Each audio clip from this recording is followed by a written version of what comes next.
I'm so excited. I am too. This is quite a work.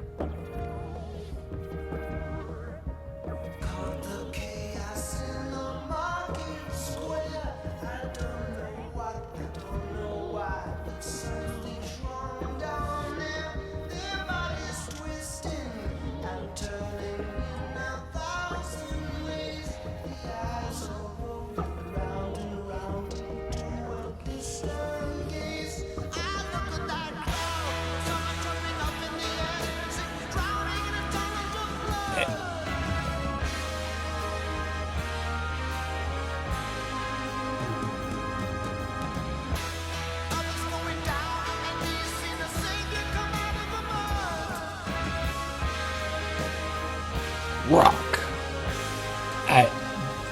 I tell you, there's not a lot of chances for us to talk during this, but I just love this track. I love that this is him just coming out of the gate swinging. Oh, without a doubt. Yeah, this is on a whole nother level. I think if you were looking for traditional Peter Gabriel, exactly. You found it.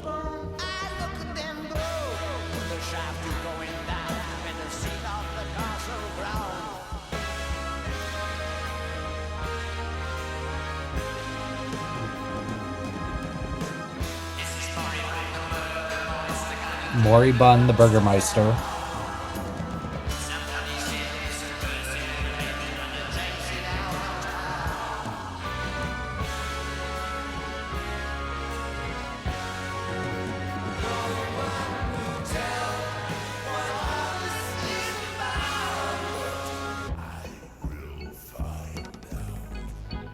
Moribund is, so we have to assume that's his voice, right? He's the Burgermeister. He's the head of a burger or a burg, which is a city, auf Deutsch.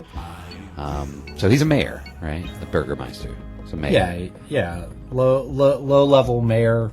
It's worried about some upheaval in the streets, and it just seems to eat at him, this upheaval. And as the song goes on, you sort of realize that they're upheaving because he's mad. He's just crazy. So why wouldn't you take to the streets if your mayor was this guy? Yeah, and then you have his voice, right, coming down and kind of saying, I'm going to root out this insurrection. Yep. This feels very familiar. Yeah, doesn't it? And he's got mommy issues. Yeah, he can't take the insurrection, so he will find out. Yeah.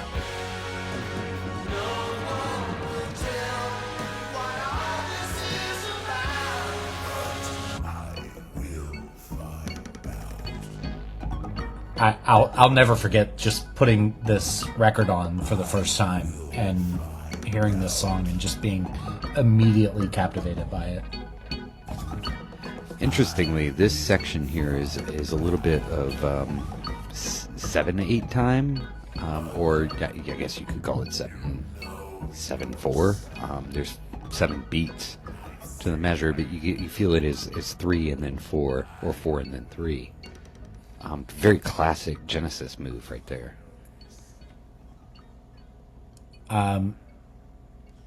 Yeah, we have some rules on these listening parties that we do, that we don't pause it that often, but I just have to pause it and just kind of get everybody caught up on what we're doing here. So we have been bringing you episodes of Genesis. We've been kind of going song by song through the discography of Genesis, and we've reached this point in the timeline where the Genesis family tree is sprouting in all different directions. And Peter Gabriel, who we all know and love, has left the band. The group has released 2 albums that Jake and I have covered here at length, A Trick of the Tail and Wind and Weathering. And this, in some ways, is Peter Gabriel's response to that. And you kick it off with Moribund the Burgermeister, which just is a storytelling song. It is a song of psychosis, of just mommy issues and political upheaval. And it's just done in such a brilliant, musically poetic way with that moribund voice that just stays with you. And it's just brilliant. And I think this album, Peter Gabriel's first, which is kind of otherwise known as Car, because the cover image has him sitting in the car, is kind of criminally underrated. So we're going to be dissecting this evening. We go straight from Moribund the Burgermeister, which is relatively unknown in his discography, to Solsbury Hill, which is relatively well known from Peter Gabriel. Yeah, it happens to be my favorite song of all time. I think I'll go out on a limb and claim that. I love it. Yeah, it's a wonderful song. I love everything it's about. I love the feel of the song, the meaning. Yeah, I love it all. This album, you can understand. I think by the end of this listening party, you'll get it. You can't be in Genesis and make this album. It's very, very different. We got a little bit of the goofiness of Genesis there on that first track. Some of the familiarity is there, but that's about to go out the window. And what I'm going to put out there is this album is almost a proto-punk album in the guise of an Elvis Costello. I very much get that feel from listening through this one. And not in a bad way, right? I love Elvis Costello. I think he's maybe a little out there. I think Peter Gabriel pulls it in a little bit more, but there's some stuff on this album we're going to hear. I'll point it out as we get to it. I'd love other people's thoughts on it, but to me it sounds very, mid-70s English, or proto-punk rock. That's a cool take on this. I've been trying to figure out how you even classify this album, because it just ebbs and flows and moves just so musically. And again, I think a theme of tonight will be underrated. I think the back half of this vinyl is criminally underrated, but at the same time, I love your take on kind of how to classify it and like where it belongs. So without further ado, let's just kind of get into, and I kind of lost my placement here because I paused it, but I will figure it out, and we will get into the second track on Peter Gabriel's first ever solo album.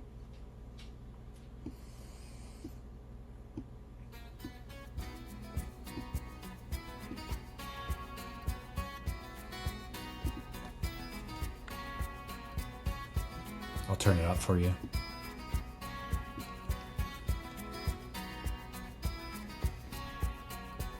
Now, the reason I pointed out that 7/4 there at the end of Moribund is that it moves straight into this song, right? We have that same time signature. We have a 1, 2, 3, 4, 5, 6, 7. 1, 2, 3, 4, 5, 6, 7. 1, 2, right?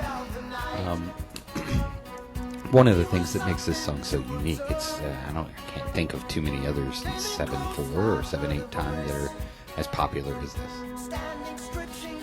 Yeah, I think that's a really good observation. And if you've been listening to our podcast, we break down the unique time signatures and what they mean to the actual songwriting across the board. And it's cool that he was able to kind of bring that forward into this. Yeah, it's pretty much, out of the first chapter of the progressive rock playbook. Mixed meter, multimeter, funky meter. Go there before you get into weird harmonies or whatever.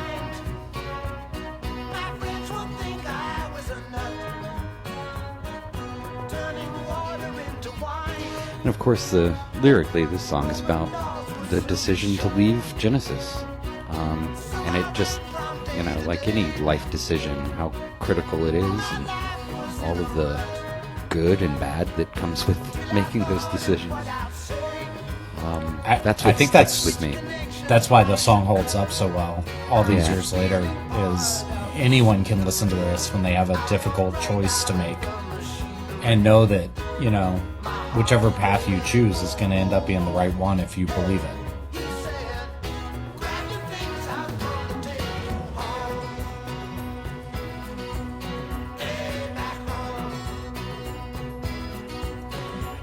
This third verse is not as overtly about like leaving Genesis as that second verse was, but there's some themes here that really speak to me. Oh, I feel like this is explaining the motivation. Yeah.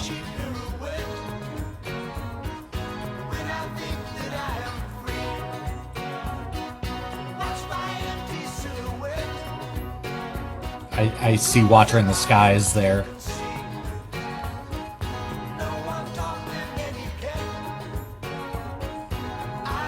No one taught them etiquette.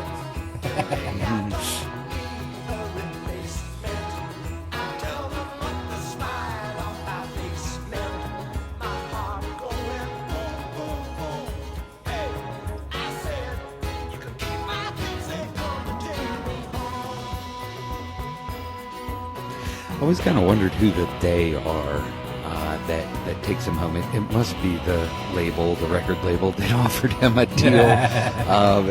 It just who's the they? Maybe it's the good vibes that encouraged him to make the change. Yeah, maybe it's the other bandmates on this album. I mean, he's got a stacked lineup on here. Could be. He's no shortage of friends. Yeah. Lineup on this one is Peter Gabriel on vocals and flute. We get some of his lovely flute there, but then Steve Hunter on the acoustic guitar, Tony Levin on bass, Larry Fast on the synths. The great Tony Levin. The great Tony Levin, yes. So that third verse to me has only, just as you and I have been like kind of going through this, that third verse has started to like really speak to me, and I just wanted to replay a little bit of it just in my mind. So when illusions spin her net, I'm never where I want to be. I think of the Lamb Tour, and I think of the Lamia and the that spinning fabric that they had come down, and he was always standing in the middle, and his microphone cord would get all caught up and tangled into it. And it's like, I'm never where I want to be.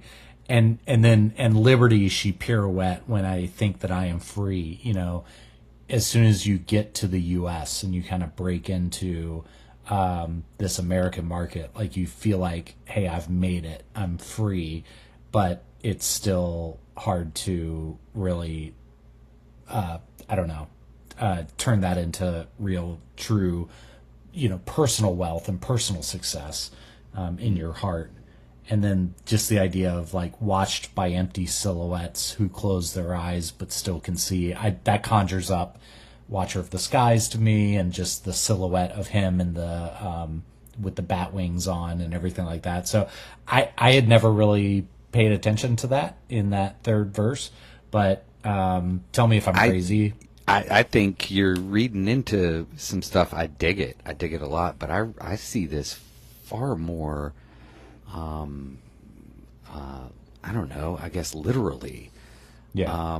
So, the first part, no matter how successful he is, when he spins or ruminates on this, he's never satisfied, right? Yeah. And so being the lead singer of this quasi-successful band is just not doing it for him, right?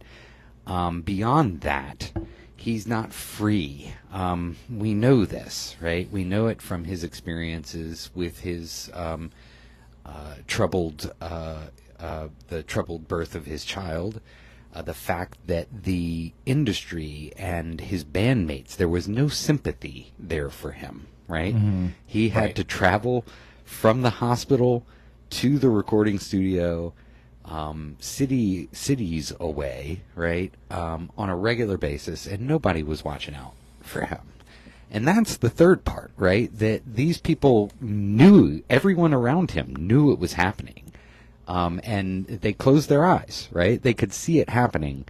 And that's the point he's making. They were blind to his pain in that time. And the liberty that pirouetted is just that. Like, hey, you'd think I'd have freedom. I've got some money. We're somewhat successful. We're kind of out there.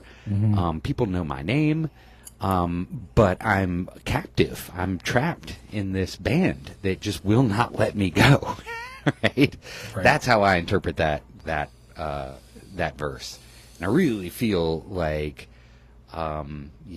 deep down, this is kind of letting a lot of those things go. It's kind of saying, here's all the crap that I felt about you guys. Right? Yeah. And he just does it so beautifully lyrically. So, and this came out in 77, kind of late 77. Genesis had already put out 2 albums between here and there. I read a statistic recently that kind of blew my mind, and it was that A Trick of the Tail by Genesis sold more copies, not necessarily where it charted, but it sold more copies than every single Genesis album to date combined. So Gabriel is the head of the band. He's every media outlet, musical executive. They're coming backstage after every Lamb show saying, "Oh, Peter, you did great. Peter, you did great." I recently saw an interview with him that, when Trick of the Tail came out, he was excited for the guys, obviously, but he did indicate that his ego was a little bit shot because he thought he was kind of the leader of the band, and so did so many people in the public. That said, this album made it to number 7 in the UK. It made it to number 38 in the US. Solsbury Hill made it to number 13 as a single and number 68 in the US, but I think clearly has endured significantly in the US. Just a lot of interesting history there when it comes to the separation, the egos, who did what and when. And I thought we should kind of check in with him at this specific moment in time and just hear him being interviewed and talking about Solsbury Hill and what it's all about and the things that he was doing between leaving, Genesis and recording this album. So let's do that. Hello, you're listening to this week's number 16 Sound in the Chart, and it comes from a man who's achieved solo success both sides of the Atlantic, Peter Gabriel. Hello. Hi. Peter, and welcome. Now, Peter, I know that everybody watching will be aware that up until 1975 you were frontman and vocalist for Genesis. I don't really want to talk about that. I'd like to ask you what happened after you left. What did you start to do? Well, I disappeared for a while and sort of got out of the music business and began to follow up some of the things that I'd lost touch with. Did some yoga, meditation things, gardening, making babies, sort of pleasant activities. You learnt to play the piano as well, I gather? Well, I used to play piano, but I improved it marginally. Now, you're enjoying great success with Solsbury Hill at the moment. Now, Solsbury Hill is a hill near Bath, I gather. It is. It's just about where I live, in fact, and it's a place I like to go and sit and think, and there's a sort of local legend attached, which is one story, King Bladewood, who's allegedly 9th king of England, went to Greece to study under Pythagoras, returned to set up the first British Druid school near Bath, built 7 temples on the 7 hills around the city, and on Solsbury Hill, which is a strange sort of flat triangular shaped hill, he's alleged to have built a temple to Apollo. where it's said that he died trying to fly like an eagle. There's the eagle from the reference. top of the There you temple. go. A lot of historians would dismiss all this as rubbish, but That's very good.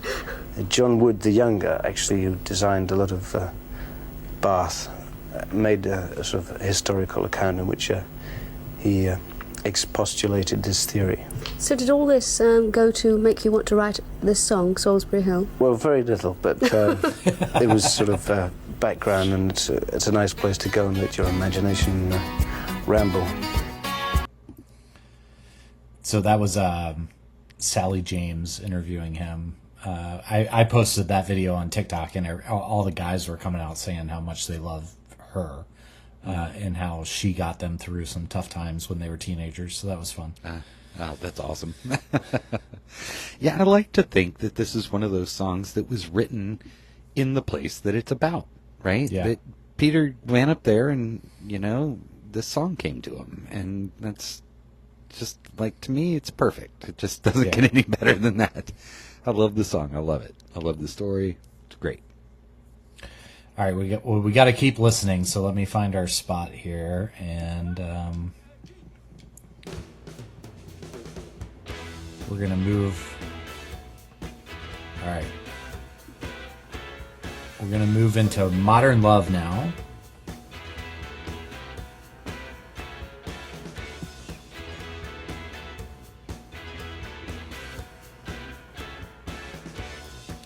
So I listen to Modern Love like a palate cleanser a little bit because I love the next two songs on the first side of this album. I love this one too, but I just think that it's a little bit of a palate cleanser after Solsbury Hill and Moribund. 100%, yeah. I mean, we're back to straight 4/4 rock song, right? Yeah. This is where I start to really pick up Elvis Costello vibes. Totally, 100%, yeah. Right. This is the first track on the album that really starts to hit on that kind of pre-punk, where this stuff is going to go. And of course, this is recorded well before it's released, and or at least envisioned. Peter started working on this album, as he said in that last interview, as he left the music business. But it largely sketched this out by the middle of 1976, and it was released in early 77. So we have the Sex Pistols, and those acts are going to come out in 77 pretty hard. Yeah.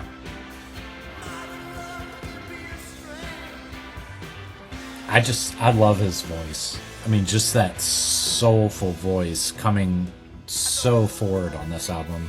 Absolutely. And I would credit, right or wrong, I would give Bob Ezrin some credit for that. He's the producer of this album, and well known really for his work in the rock world, but also with soul and R&B artists, right? He's big with Lou Reed. So I think there's a lot of blues and jazz on this album, jazz influences, and we're gonna hear that. I think that's Peter Gabriel and Bob Ezrin working together. Mm-hmm. Yeah, and I think Steve Hunter on kind of the as it's written in the liner notes, Steve Hunter is on full frontal guitar. Which I think is funny. A funny way to say lead guitar. Full frontal guitar. He's on lead guitar, but he had a long history with Bob Ezrin as well, with Aerosmith and Alice Cooper, Lou Reed, as you mentioned, and he's credited with that initial riff on Solsbury Hill. Very cool. I also realized I was a bit remiss earlier. I didn't mention Alan Schwartzberg or Jimmy Malin, who are the two percussionists on this. Schwartzberg, I think, is the primary drummer, but Malin plays that super cool talking drum effect on Solsbury Hill, and they call a synth drum or something along those lines. It's a synthesized talking drum. Synth bomb. Synth Or synth bomb? Yeah, synth bomb. Oh, synthy bomb. Sorry, I was reading it wrong. Synthy bomb.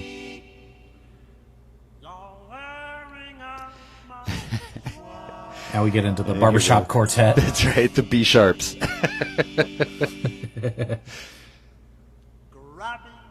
Tony Levin as the leader of the barbershop quartet. This is so out of left field, right? Here comes some barbershop, and it's... But I think what we see here is going to evolve into Peter's appreciation for, West African vocal tradition. He's exploring some of these a cappella vocal styles, and we know, 8 years or so in the future, he's going to have some pretty heavy stuff. But this go around, we get Randy Newman.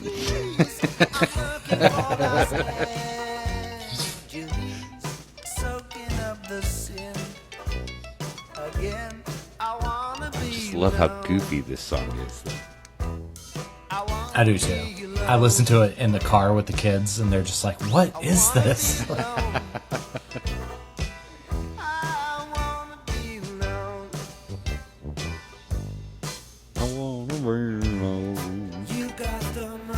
So, if I'm reading the liner notes correctly, it is a true barbershop quartet. It's Peter Gabriel, Tony Levin. It is Joseph Chirosky, who was the keyboardist. And who else is in the barbershop? Oh, Jim Malin, the percussionist. So I had Robert Fripp. Oh no, I'm sorry. He played banjo.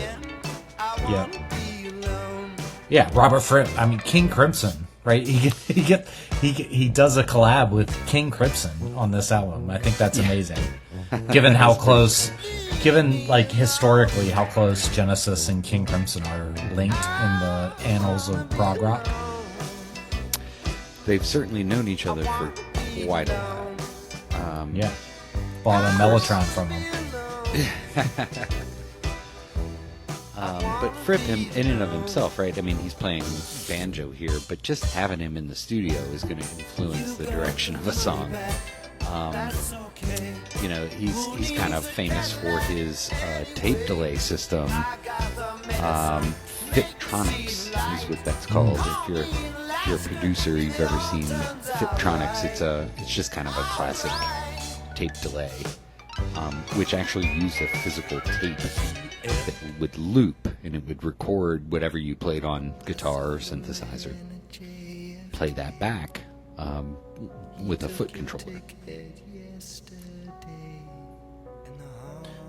That's cool. You could get crazy effects by speeding up and slowing down how fast the tape played back. And so we come out of that wild track into this. The humdrum.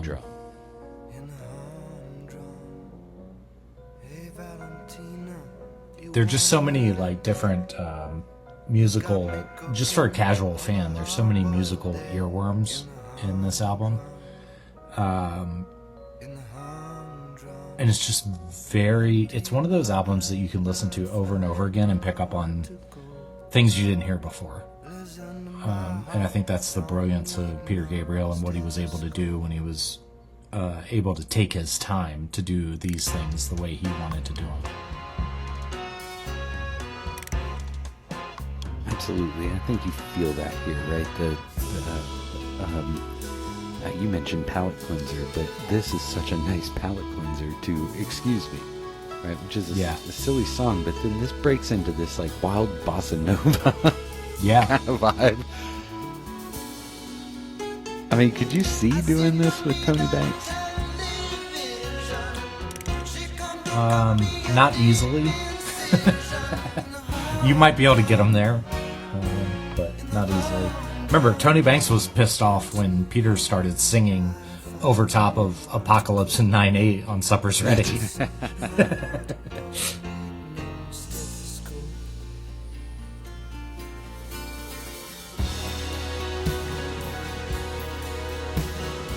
And that's maybe an important point, right? I think every band has an unspoken leader. Whether that, well, I mean, obviously, if you're in the Count Basie Orchestra, Count Basie is the leader of that group, right? Sure. But I think, bands that claim to be, well, we're even, we share writing credits or whatever, there's still a personality there that, I don't know, it's the Sheldon Cooper effect, right? Yeah. It's the guy that you just have to appease. His presence is more valuable than his absence, but he's a real pain in the ass to have around, right? And so you say, well, why do people in successful bands go off and make solo albums? It's for that reason. It's the freedom of not being, creatively not being a part of that. Now, it may take you forever because you've got one guy doing the work of 5 or 4 or 3. But the quality of work, for the individual who's making that album is just so much greater, right? In terms of what they get out of it. So it's a refresher. It's the kind of thing that keeps you from burning out. Yep. This is why Steve Hackett was so drawn to making another solo album. He very much enjoyed the experience of the first.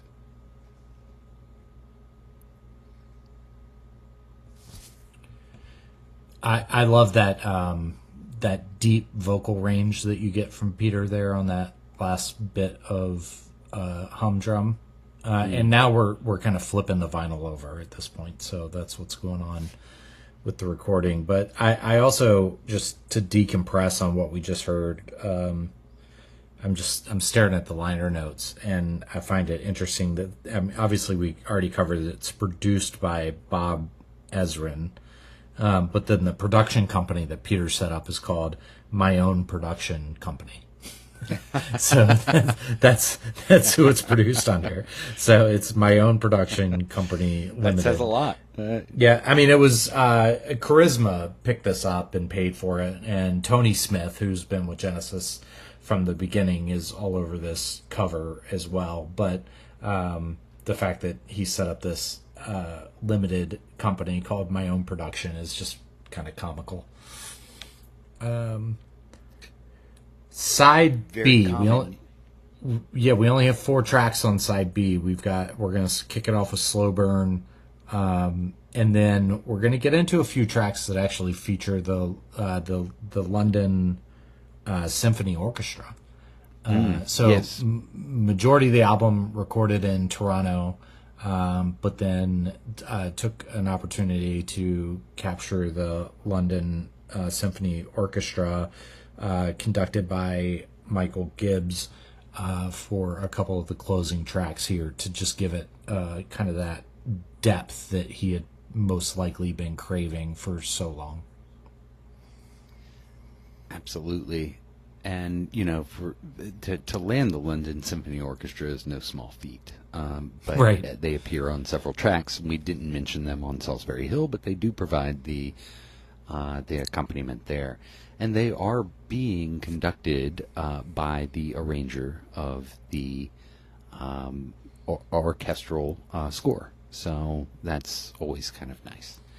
This is Rhodesian-born Michael Gibbs, who, of course, was born in Rhodesia in 1937 at a time where it was very British.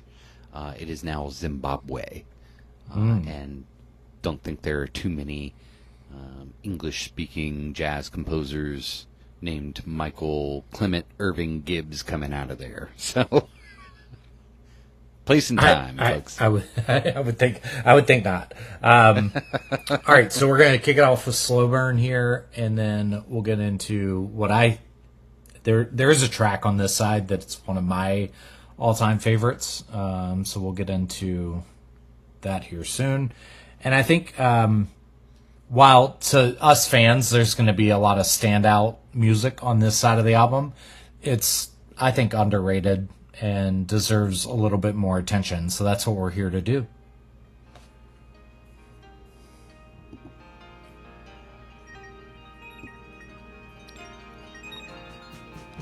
I think this song kicks ass. It's a great way to I do kick too. off side 2. Yeah.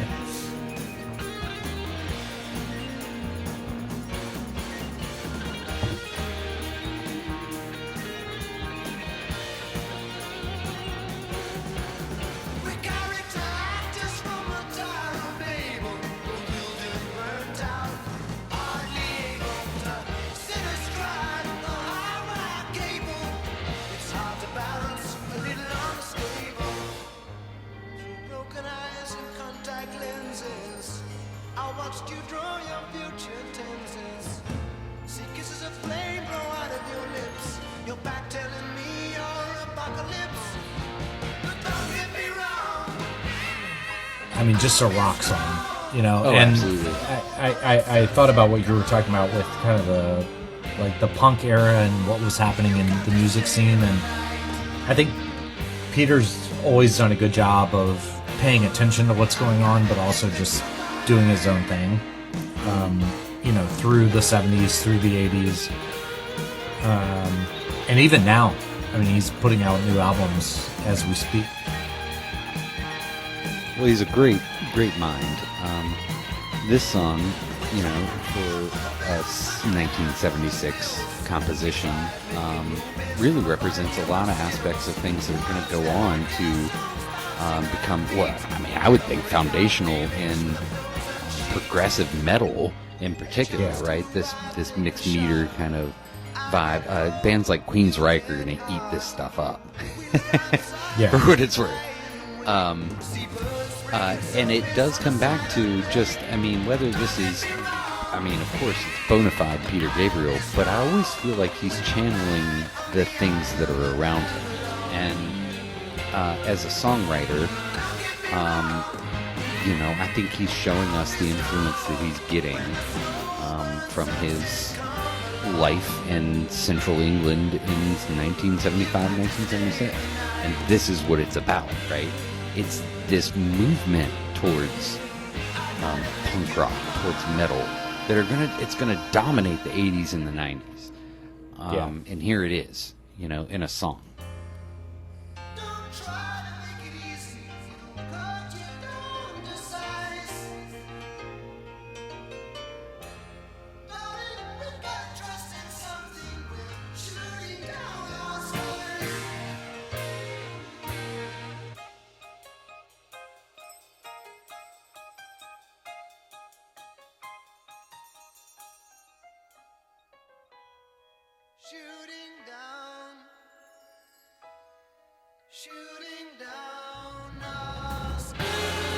Boom.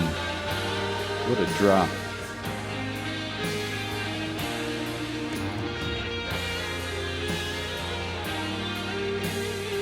And of course that's...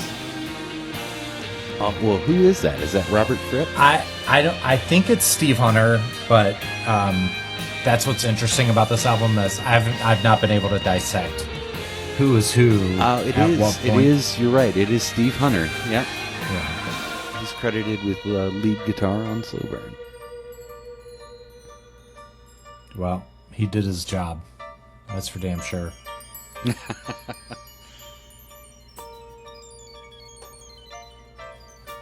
He's got Dick Wagner on here too that we haven't mentioned yet.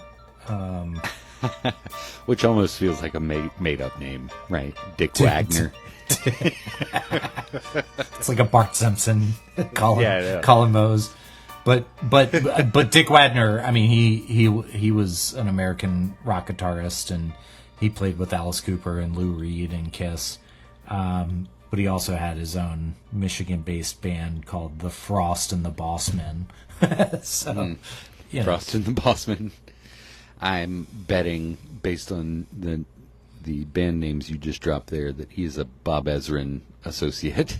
Yes, yeah, I think that's what it is. And it's funny because Phil Collins has talked about how Peter Gabriel just had this very expensive American band. And by the time he got to the third album, he was just kind of calling his friends to come in and help.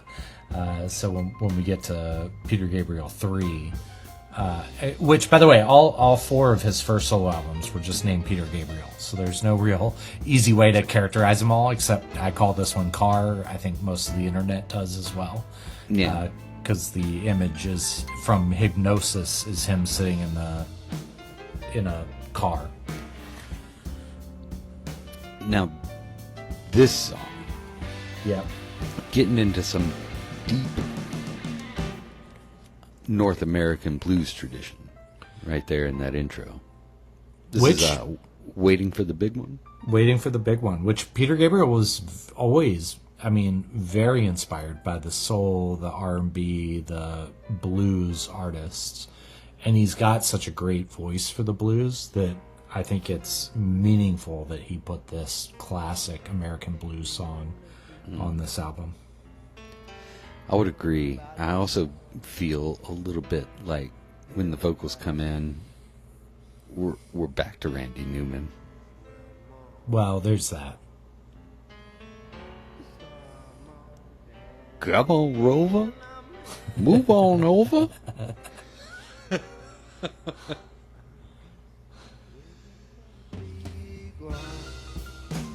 It's just the vocal, folks. I'm sorry. I can't help it.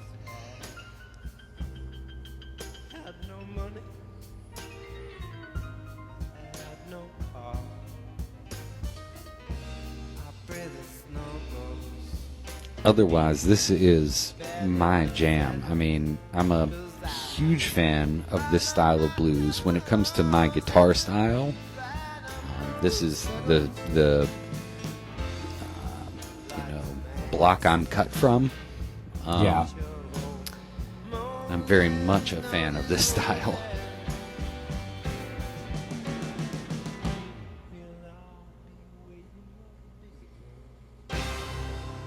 Here comes a earworm.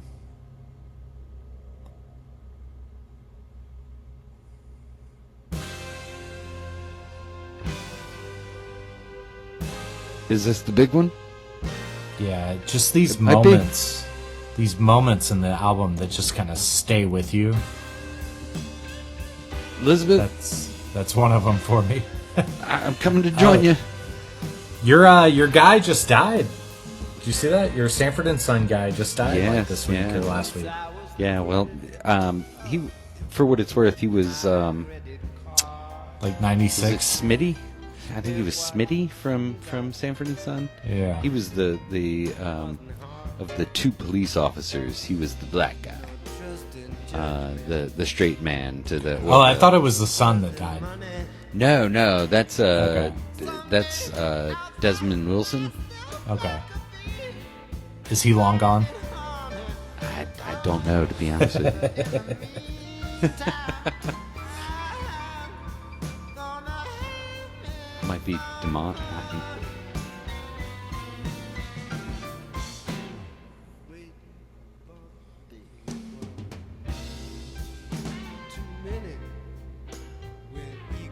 This has got all the important feel stuff, right? I mean, it's really done as a proper blues song. I mean, you hear the background guys, and they're playing around back there like you're supposed to do on this stuff. Mm-hmm. And the communication between the band makes me think this was recorded, at least the band recorded this as a single take. You hear that, what the piano player's doing there? Oh, yeah.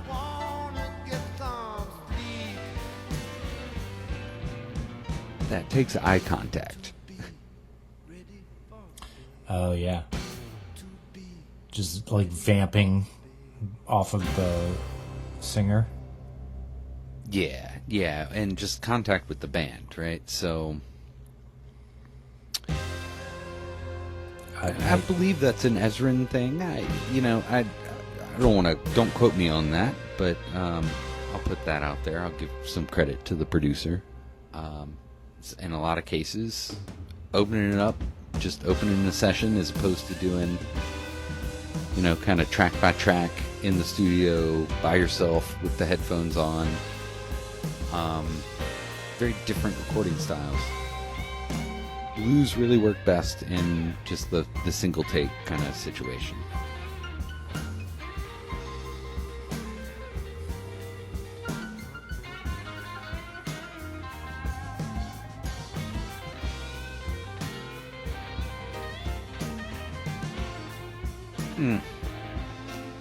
I mean, this is an underrated blues song. Yeah, it's just criminally.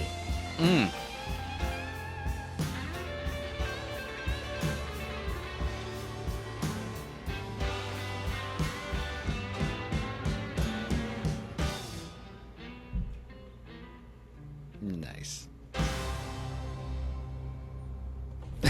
That big synth to end it. Yeah. And remind you this is a progressive album.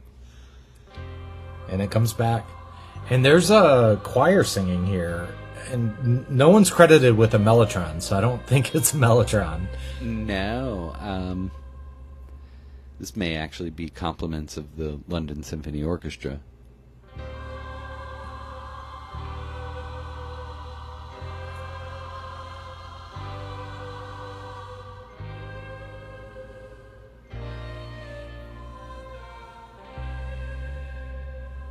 Of course, Mellotron can't speak words like that. Yeah, so. Yeah. That's actually the first time I noticed that they say waiting for the big one there.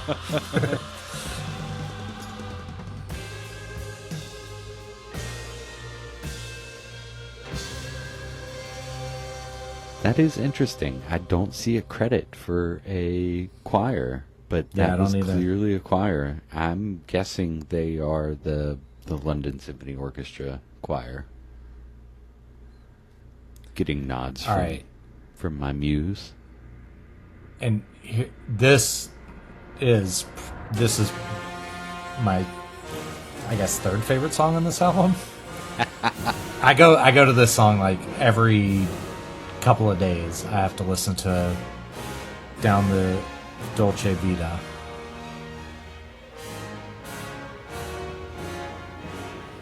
Get that orchestra to kick it off. Just the Miami Vice rock song.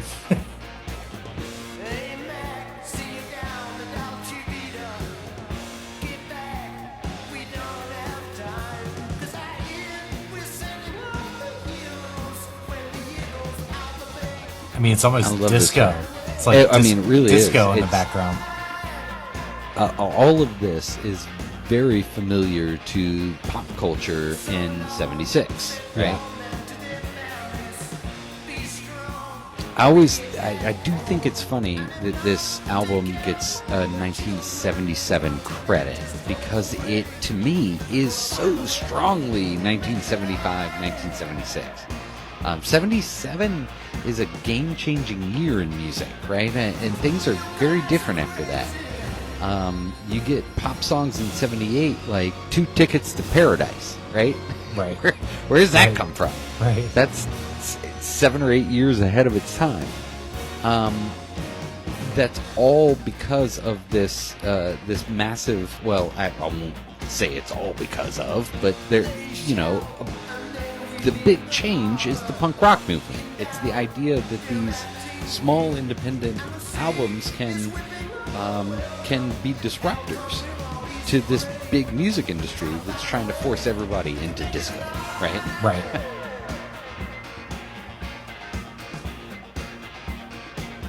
You guys are crazy. That's gonna be the title of this episode.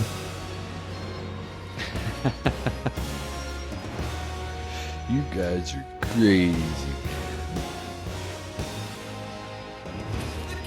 So, fun fact, this is part of a larger concept that Gabriel actually developed based on a character called Mozo, which he thought might become a stage production.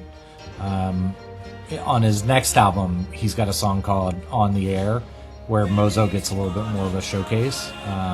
But I think it's cool that these types of songs here are kind of this narrative that's stringed together, kind of what similar to what Gabriel did with Genesis, where he was writing these more kind of epic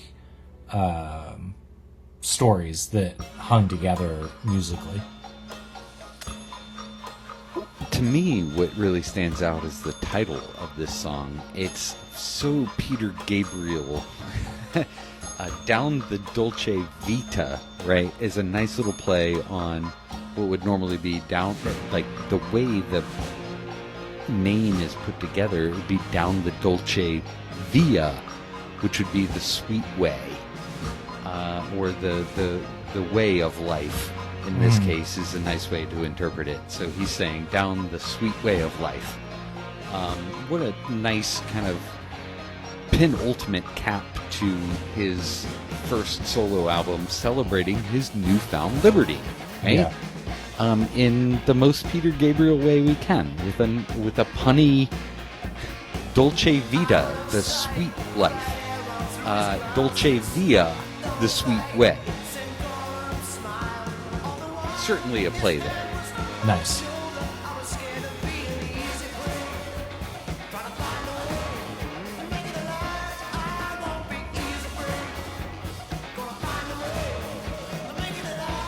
One of my favorite tracks from actually a new prog rock band that's on the scene coming out of Manchester, England.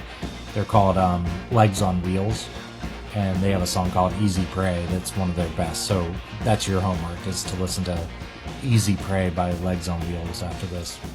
That's a vocal that from the lyrics there that he kicks out multiple times in that song. Out of what town did you say? Manchester? Out of Manchester, eh? Yeah. They have every song that they have is great, but it's like these young, early 20-year-old guys like making prog rock. And it's really good. So check them out. They're called Legs on Wheels. Love that. Sounds like bicycling. All right, closing song, Here Comes the Flood. It's one of those wait for it type songs. But you can hear the London Symphony Orchestra in the background there already.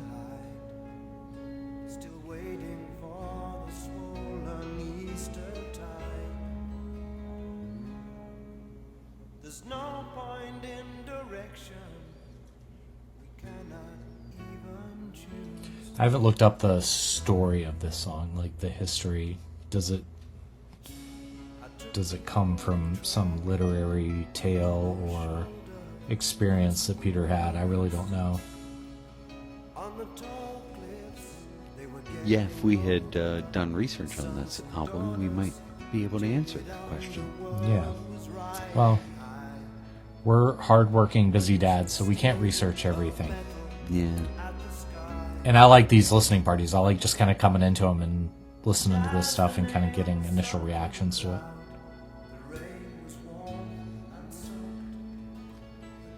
This was certainly... Oh! There we go. So, yeah.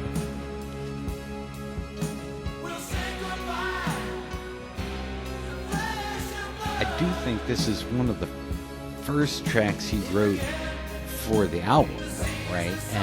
And like any good composer, he kind of saves it for the end.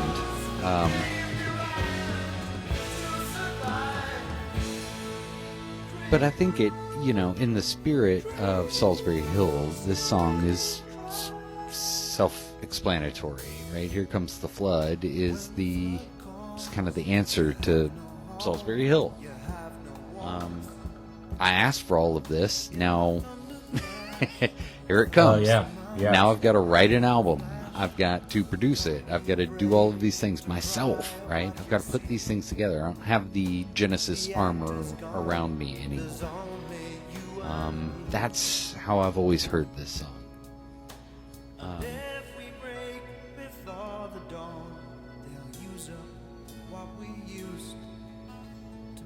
There we go, right? If we break before the dawn.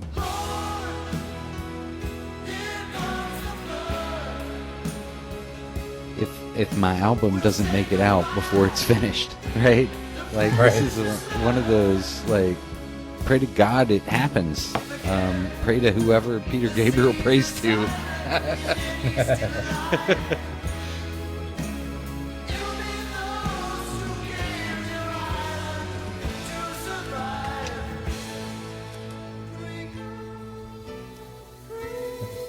Isn't that creepy? Oh wow, yeah. I'm just showing Jake the album artwork, and as soon as you pull out the actual vinyl, there's a very close-up picture of Peter Gabriel, looking a bit like Jackson Browne, I might add. A little bit, yeah. But his eyes are like glowing, and that's just the beauty of hypnosis. Hypnosis. Yes. Hypnosis, who did all these album covers. Hypnosis. Another fine little guitar solo there, by the by. Yeah.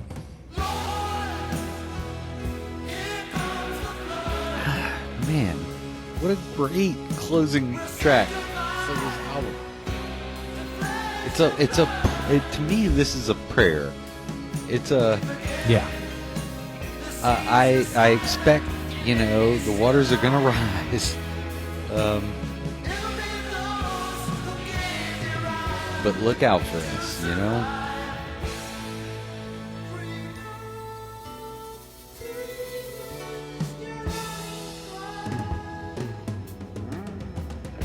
Really stretching his vocal range on the back half of this album as well. The guitar player on this, I think, is Dick Wagner. Yes. Again, from Alice Cooper. That's what it appears, yeah. Solo guitar on the Flood and at the end of Slow Burn.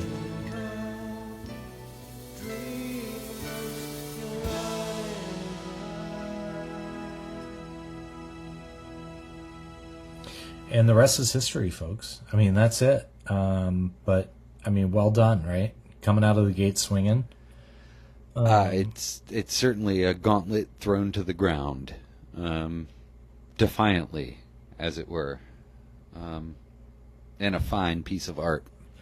Yeah, it's eclectic. No two songs sound the same. It covers so many genres of interest. It tells stories. It makes you feel things.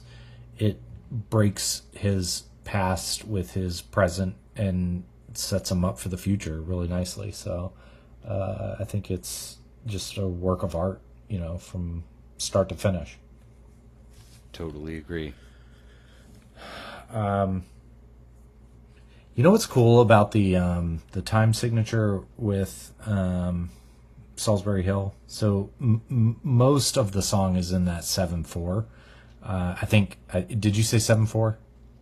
Yes, 7/4. But then, Yep. and so I think it kind of gives that sense of feeling of anxiety, or something's not complete, or something's being rushed. But then at the end of each section, there's that grab your things, I've come to take you home, and you get these two measures of 4/4 time that just gives you this like sense of resolution and completeness that I just think is one of those Peter Gabriel brilliant things that happens. Yes. And I don't know. It's two measures of 2/4 or one measure of 4/4, depending on how you count it. Oh, okay. Okay. For what it's worth, yeah, it's a just little sanity gets, check. That little bit gets back to a little sense of normalcy, and that's whoever it is saying, I'm pack your bags, I'm taking you home. It's like everything goes from being chaotic to being natural. And unless you're like a music geek like we are, you don't necessarily pick up on that. You just kind of tap your toe to Solsbury Hill and you think it's a fun song. But understanding the meaning, understanding how much Peter Gabriel influenced the early Genesis era, I think shows up on this album in some meaningful ways. 100% agree. Yeah, it's yeah. He has gone on in interviews in his, much later in life, to when people ask him about his time in Genesis, he's like, it was a great way to grow up. Yeah. And I love that. I think that's so great. Like the fact that we've, especially since, the band is going to go on to do these just kind of incredible global things. There's no love lost there. He obviously went on to have his own significantly successful career, and so did they. So it's all good. There's room at the table. Absolutely, there is. Yeah, and I hear this stuff about like Oasis, right? And Oasis can't physically put together more than 20 shows a year, right? It weighs too hard on their souls, and like working together is just too difficult. And I think fuck off. Yeah, they're talking shit about Phil Collins, right? Like, it's like, come on. It's just like, you guys are posers, and these are real working musicians. And I don't know what I guess the fantasy world you live in paid money, right? But you live in a fantasy world. The rest of these people live in real working people world, and that includes Phil Collins, Mike Rutherford, and of course Peter Gabriel. And this is a real working man's album. Yeah. Right? And we're going to hear albums from these other guys as they come out. But, not Oasis. We will not be focusing on definitely Oasis. not. Definitely They not. just had a moment. I mean, when England did so well in the World Cup, they would play Wonderwall. Yeah, and that's the problem with that. That was fine. But it's like, and then Oasis like made a bunch of noise this year with like a new tour or something. But like, they put 20 out shows. one or two albums like ever. Like when you and I were in high school, they put out like 2 albums, and they're then most famous for they got annoyed at each other, fighting each other. Yeah, it's like, come on. Yeah, we got better things to deal with. So I take any criticism of theirs very lightly. Nice. Well, if you want to send us hate mail because you're a huge Oasis fan, then please look us up on YouTube. You can find us on TikTok. We are Mild Mannered Supermen. We hope you like these little exit ramps we're taking, the listening parties. The Voyage of the Acolyte last week was super fun. Spot the Pigeon was cool. Now Peter Gabriel, solo album number 1 was super fun. And I think we're right on the verge of making people angry. Yeah. Get back to the Genesis stuff. It's coming. But it all adds up to, I think that little anecdote about Peter Gabriel like being, I have a quote from him in an interview talking about his ego being a little bit hurt that Trick of the Tail did so well without him. Yeah. Without him. And so if that fuels him, if it gets him inspired, we're here for it, because an inspired Peter Gabriel is going to kind of knock all of our socks off. So, and I'll tell you, as a casual kind of listener of all this stuff as a kid and into, my 20s and 30s, when I started on this journey, I made a playlist. I think I told you I was making all these playlists of different Genesis eras. And I made a playlist, and it was called Phil and Peter, and it was all their solo stuff. And I went back recently, and I looked at the songs that I selected for Peter Gabriel solo songs to put into this playlist. And I recognized that, just 2 years ago, I was only going to the super popular, Peter Gabriel songs, the Sledgehammers or the Big Times or the In Your Eyes. And now I feel like this dive that we've taken into early Genesis has warmed me up to understanding what Peter Gabriel is all about, and has made listening to his albums cover to cover just so much more enjoyable.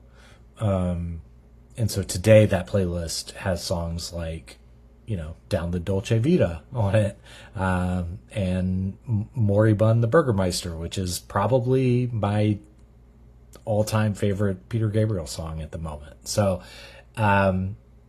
hopefully you're along with us for this journey, and you're learning some things along the way, and you're opening your eyes to things that maybe you missed in the past. That's what we're here for. That's why we do this every week. And Jake, any final words? No, this has been a lot of fun.